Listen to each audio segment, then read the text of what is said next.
Have you ever felt stuck in your growth journey, wondering how to build resilience in the face of challenges? Or maybe you're looking to shift your mindset and unlock your full potential. Well, if you said yes, then you are in the right place. Welcome to the Stretch Zone. I'm Hannah. And I am Feds. And here we explore self-development, nurture resilience, and embrace the mindset shifts that help you grow beyond your limits. Hello and welcome back to this week's The Stretch Zone. I'm Hannah. How you doing, Feds? Hi, I'm good. It's a good week. Can't complain at my end. How have you been? Not bad at all, thank you. I can hear storms rumbling in the background, so hopefully there's not going to be any big flash of lightning like there was the other day when I was walking outside and I nearly got struck by lightning. Same here, actually. But I have to say, it's actually a nice thing because the temperature cooled down a little bit. So that's nice.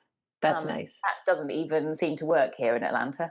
It just makes it even hotter. The tarmac gets even hotter when it rains. I know. And you know what? What we're doing right now, comparing the weather where I am and the weather where you are. Mine's hotter than yours. Exactly. Mine's cooler than yours. It seems very relevant, isn't it? It does. We are talking about how we compare ourselves to each other and how we can try to stop over comparing ourselves and start owning our own path.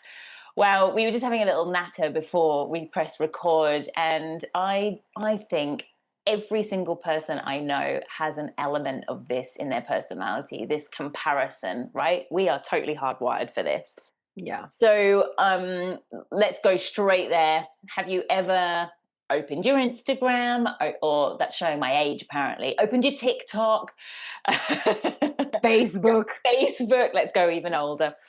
And you've seen all those glitzy, glamorous photos, those smiles. You've seen someone being a badass boss babe somewhere.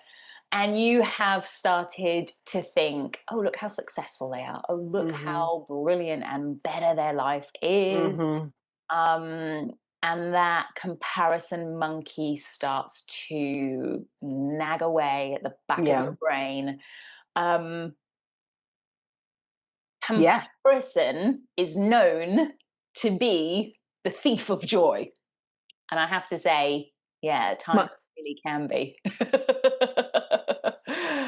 Yeah, that was like a mic drop quote, literally. So I mean, yes, the question was, have I ever felt like that? Yes, of course. I mean, every single time I open Instagram or Instagram mainly, I have to say, I do feel like I try. I'm not gonna lie.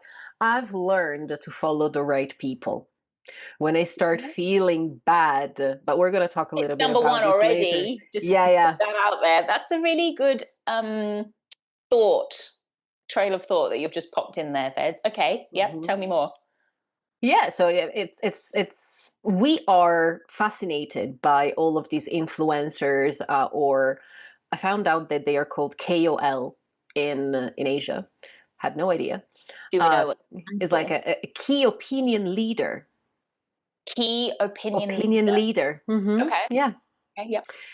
So apparently, we tend to follow influencers that we admire, or I like to follow people who travel all over the world that I kind of live vicariously through them, you know. But then at the same time, I have to be careful because sometimes I follow people with a lifestyle that's so far away from what I do and who I am that it actually makes me feel bad. And I'm like, oh gosh, I'm almost 40 and I'm still where I am. Like, what's wrong with me? So I like to try and keep like a balanced approach to the people I follow.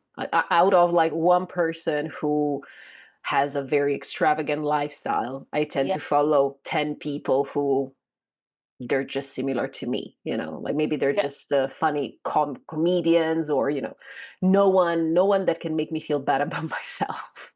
I try to balance it out with lots of sort of following of animals. There we go. Yeah, exactly. Yeah, I follow plants. I follow so many, Yeah, okay, so yeah. many, so many profiles of like how to I don't know, how to repot your monstera, how to find out if there's they have an illness or something like that. So But of course, yeah, it isn't just with social media, although that's the main thing that springs to mind. It's so in our face, right? And we spend far too many minutes and hours a day, unfortunately, scrolling, so that it's right there in our face. But of course, we can compare ourselves, and let's say before social media, it's just to our neighbors, it's just to the people that we are socially engaging with, right? It could yeah, be literally observing someone yeah, talking to someone else in a cafe and you're overhearing something, or yeah, you're observing an interaction between a cute little mother and daughter somewhere, and that might trigger you in some way, or just all sorts of things can sort of bring up this. I'm just going to put it out there, it's an insecurity within us that that we compare ourselves to yeah. and think this person's just, they're winning at life. And it's this tiny little glimpse, right? Hmm. We're only Hmm. seeing this little nugget of information into their world, but Hmm. yet there we are comparing ourselves. So, what's that Hmm. all about? Where does that come from? Because we all have it inside of us, Beds. We do, yes. And our brains are wired to compare. It is something that we've always done. It helped our ancestors figure out things like, am I safe with these people? Like, Yeah. do I have anything in common with them? Can I be here? Am I part of the group? So Yeah. the problem is that now we are using this as a way to understand if is my um, fashion style good enough? Is my Mm-hmm. holiday cool enough? Mm-hmm. All of these kind of comparison that at the end of the day do not dictate if we're going to survive or not. So Mm-hmm. back in the days, we really had a very important reason to compare us to other people. But I think we lost it got out of hand. it, it definitely got out of hand at some point, It's right? still survival. I want to be invited to the party. Yeah, I think. Well, yeah. For some people, it actually becomes a survival problem. Mm-hmm. I guess probably now that I am a little bit older, I feel less Mm-hmm. this problem. Like I compare myself a lot less because let's be honest. I mean, I am who I am. Yeah. There's no magic diet. There's no amazing coach that's going to change completely who I am. But, Mm-hmm. especially with teenagers, or, anyone who is in the phase of discovering who they are and what they want and how they Yeah. want to be perceived, it can be quite toxic. It can Definitely. be. And young adults for sure. I'm Mhm. so grateful that social media was not really huge when Yeah. I was in my teenage years to and early 20s. Yeah. Yeah. Remember MySpace? Oh my God. Yes. Really showing my age now. And I don't Jeez. remember really using it. I just remember putting a profile picture up, and that was Oh, when I was at and university, music. I right? remember you could pick the music. Oh You yeah. could have like a Yeah. playlist, Yeah. and that's it. I don't even remember what we used it for, but it was just if you had MySpace, you were cool. You were Yeah. one of the cool And kids. that's the only reason why I did it, but I didn't actually interact with it.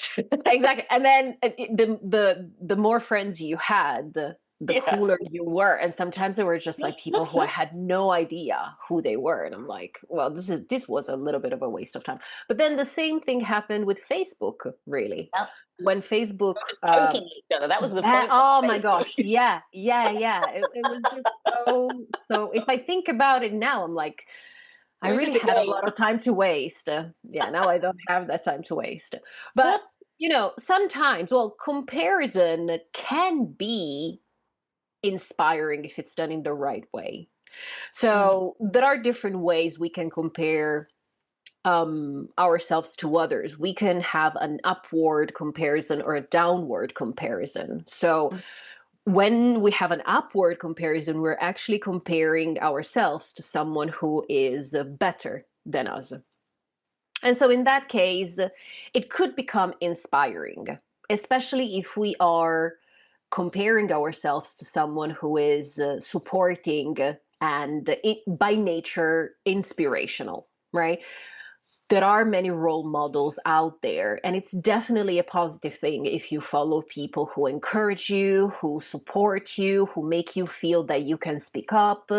That's definitely 100% great, but it could also deflate our self-esteem, because if you follow people who are completely out of reach and detached to what your reality is, and they actually show off a lifestyle that it's, unachievable, then of course that's when you start feeling, oh my god, I'm not enough, right? um Same thing when it comes to downward comparison. So when you compare yourself to someone worse off, right? Yes, it might boost your ego, because it's easier to think, oh, I am better than a loser. But then at the end of the day, it creates that disconnection, because you are actually creating a gap between who you are and where you are, and anyone else who you perceive is less than you. So you end up being an arrogant prick, pretty much, which is not what we want. So, one way or another, we want to try and find inspirational role models, because we know that it's a fundamental part of who we are as human beings. And so, every time we use social media, it is very important that we keep track of who we follow and how much we spend on social media, how much time we spend on social media. So each scroll, we talked about this before, it's dopamine for our brain. And so um, we can't stop. We keep on looking for more and more dopamine. But then, if we keep on following and seeing people with this unachievable lifestyle, it keeps on reminding us how far behind we are, or how we feel we are. So it really does make a difference to have a very strong sense of self. And this is normally something that comes with age, right? We start especially as teenager, we start defining ourselves also by comparing ourselves to others. And if we follow the right people, if we have the right people around us, then of course it becomes easier. And we really want to focus on who we are becoming. I have to say, one thing that I noticed, and I'm very impressed by this. Nowadays, probably, well, people have a lot of they have a lot of access to social media, right? Compared to when I was a kid. When Yeah. I was a kid, comparison existed anyway, because every single kid, especially the worst ones, they made it very clear. They reminded you all the time if you were a loser. Hmm. I wasn't one of the cool kids when I was younger. So even though social media was not a thing, I knew, that people Yeah. thought that I was a loser. And it really had an impact on how I grew up, right? What kind of clothes I used to wear, what kind of people I used to hang out with.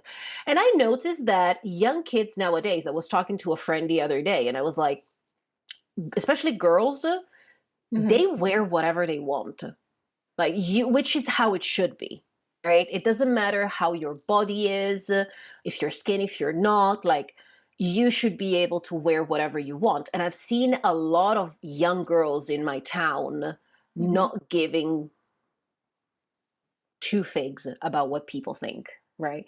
And Mm. this is something that when I was younger, I didn't really used to see. So I'm thinking that probably those are girls who are following some role models, some people on social media that project this idea of, self-esteem.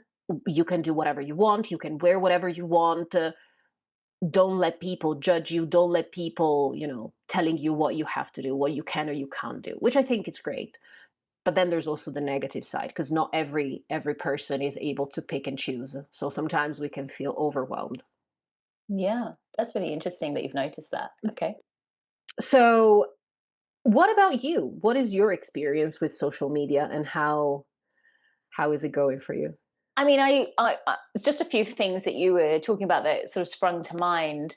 I totally agree with you that with age, that sort of self assurance has definitely come. However, I also noticed, because of things that we've done, we have then moved ourselves into new environments. And so those are the moments whenever I do a big move, I have a wobble of who I Mhm. am. And Mhm. so I've, talked about this a fair few times about when I moved to the US was one of the biggest wobbles that I've experienced, because it was through the pandemic. We'd moved already interstate a few times, and moved from Australia to England, then England to America. And then within the US, we moved like every month for the first 5 months. So by the time we landed where we are now, and I've been here for about 2 years now, goodness me, that first year, I definitely didn't have a sense of self anymore. It was rocked, should I say. It wasn't that it wasn't there, but it was just, I wasn't sure anymore. And then that coincided with me turning 40. So I think there was just a whole lot of things happening in that 1 year.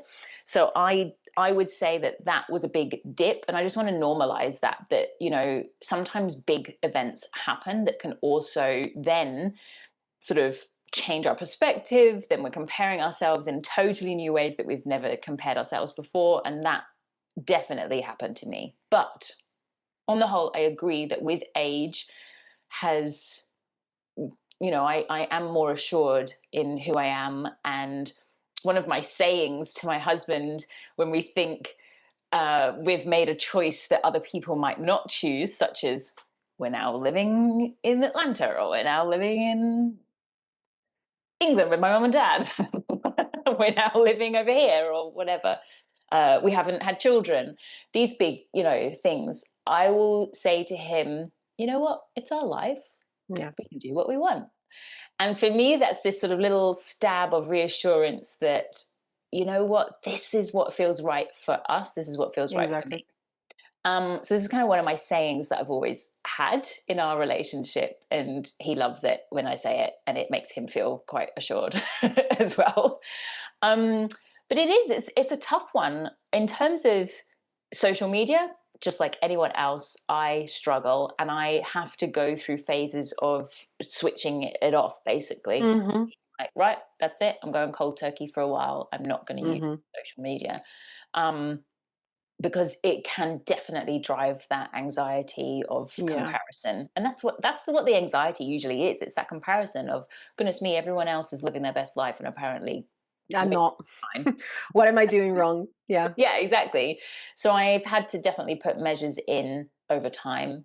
Um, I feel very grateful that I didn't grow up in the social media era in terms of my youth. I Yeah. think that would be incredibly challenging now. And I've had discussions with a couple of my girlfriends who have now teenage kids, and they have said things like this to me. They've said it's really difficult to navigate because our parents, we can't turn to our parents and ask, well, how did you deal with this? Because Yeah. it wasn't in their era of raising us. And so Yeah. this is definitely a new sort of level of Mhm. comparison that we're dealing Mhm. with. Mhm. And I think you've already made some brilliant pointers here about, okay, choose who you follow. And I probably haven't consciously thought about it in that way before. I do think that I've probably done it in a more unconscious way. Now I'm taking a step back and looking. But I have to say, in terms of things that I'm going to take away from this conversation, that feels like something really relevant to me, Feds. That, yeah, okay, it's like we're told that we have choices as to who we can socialize with, right?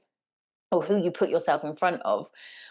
So we should also do that when we're talking about social media. We do have a choice as to what things are going to come to Yeah. us.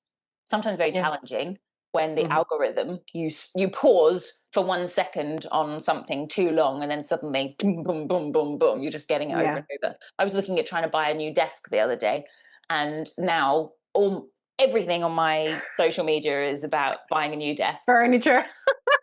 The weirdest one is when my husband's looking up stuff on his phone, and then I get adverts for it. What's that Mhm. about? Can you Oh, tell me? well. Is that linked to our IP? Because our emails are not connected. Like, what is that about? Those Something algorithms. scary. That's Oh definitely my something goodness, very, scary. very scary. Um, can you think of any particular time where you've really sort of had to break through that comparison, or Oof. How and it, much time do we have?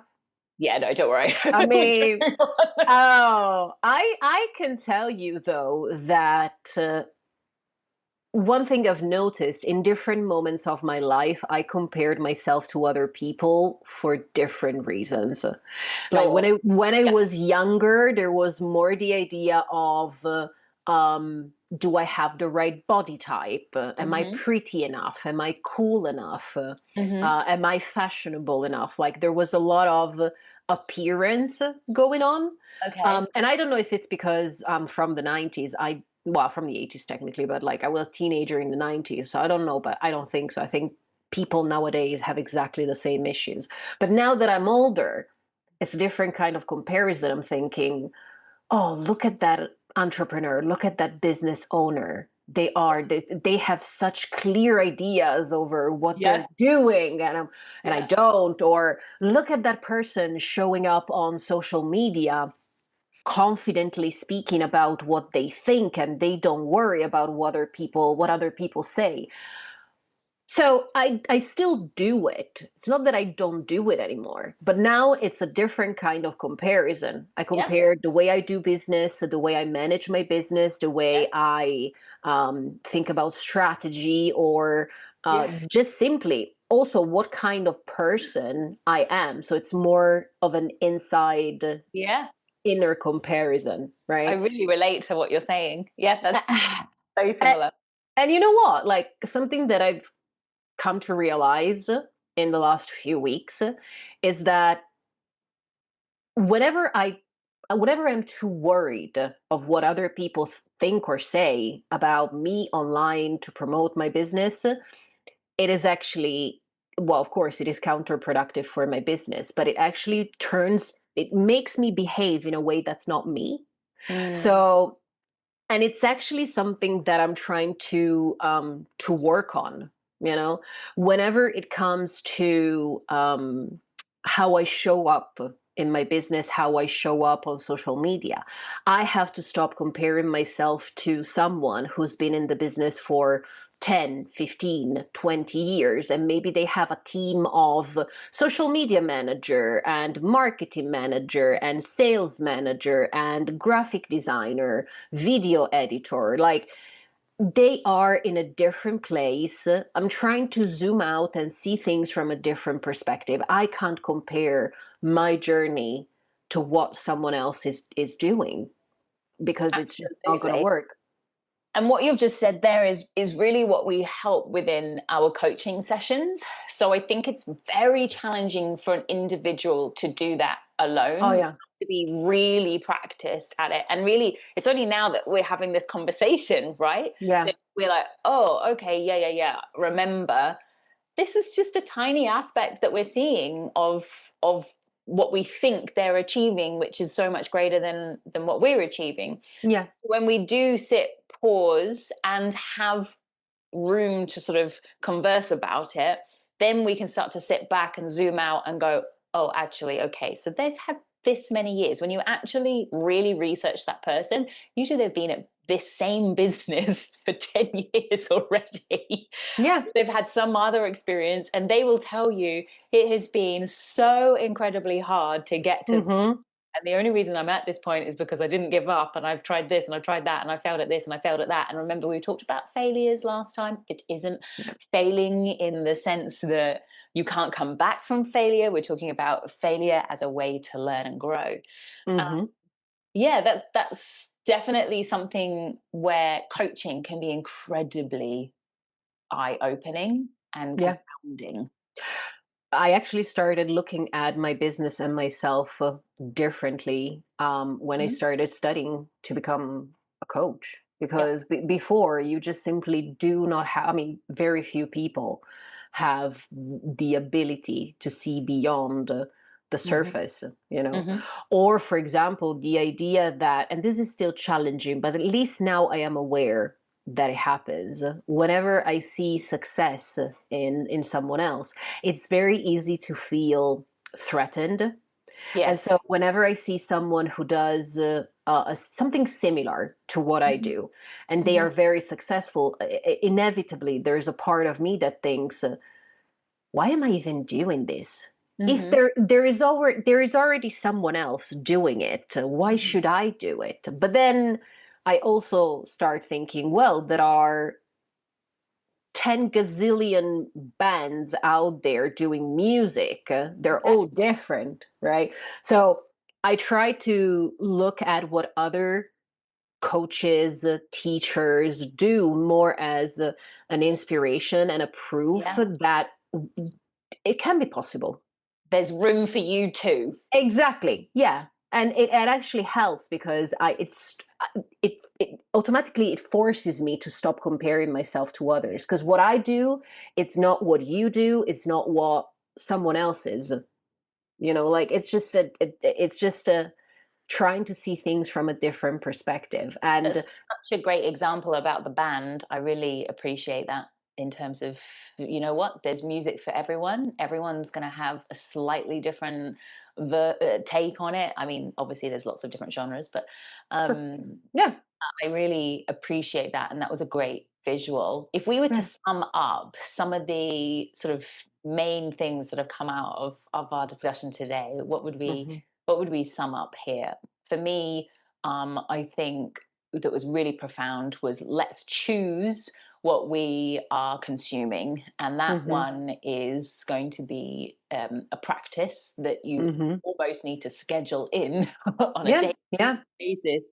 Let's do a little cull of who I'm following, what I'm surrounding myself with. And that's not just social media, but that could also be the type of events that you're choosing to go to. If you feel like that's not going to be useful for you, then Yeah. you choose something else. Yeah. Um, what else do we think? You've also mentioned about zooming out. So Hmm. this idea of trying not to be super hyper focused on this one thing that we've seen or heard and think that's the whole story, because we create Yeah. stories around that. So if we Hmm. can learn to zoom out and talking it out with someone, coaching can be really helpful, but then we have to learn how to coach ourselves in Yeah. those moments Yeah. as well. um I think in general is this idea of seeing success, other people's success, as a celebration, Mm. and not competition, and ultimately understanding what success is to you, because whatever is to you, it may be different compared to what the person you follow on social media is. Brilliant. Brilliant. But Yeah, I totally agree. And then I think if we can learn to, this is something humans are so bad at doing. Not everyone, but it's also just celebrating yourself when you've actually achieved something. yeah. I think that we, as humans on the whole, a lot of people that I know wouldn't celebrate themselves. I think it's an English thing as well. But they won't celebrate themselves unless it's like this huge thing. But what about celebrating the milestones? So again, Hmm. super coaching mindset here. It is Yeah. celebrating those milestones. And once we learn to do that, then the journey becomes much more enticing to us. Yeah. Absolutely, 100%. It's a learning curve, and there are so many little things that we can do to try and get out of this loop of constantly comparing ourselves to others. So, as always, guys, let us know, because I know you guys out there have experienced something similar. We know that it's something wired in our brain. So, Yep. let us know. As always, you can find us on Instagram and YouTube at the Stretch Zone _ podcast. And what are we talking about next week? Next week, we are talking about starting over. We Woo! know all about that. Yep. Starting over, and specifically, we're going to talk about ideas around reinventing your career Oh, I like this. when you've landed in a new place. I like this one. I think we're That'll going to have be, a lot to talk be about. an interesting one, definitely. Looking Wonderful. forward to it, Feds. You have an awesome week. Take care, listeners. Bye. Bye. Wrapping up today's episode, remember, you don't have to face change alone. If you'd like to connect or learn more about working with us individually, reach out to us through our Instagram account at thestretchzone_podcast, or find our emails in the footnotes to this episode. We're here to support you on your journey, each in your own way. Thanks for tuning in to today's episode of The Stretch Zone. If today's discussion resonated with you, remember to subscribe, leave a review, and share the episode with anyone who might benefit. Until next time, keep stretching beyond your comfort zone.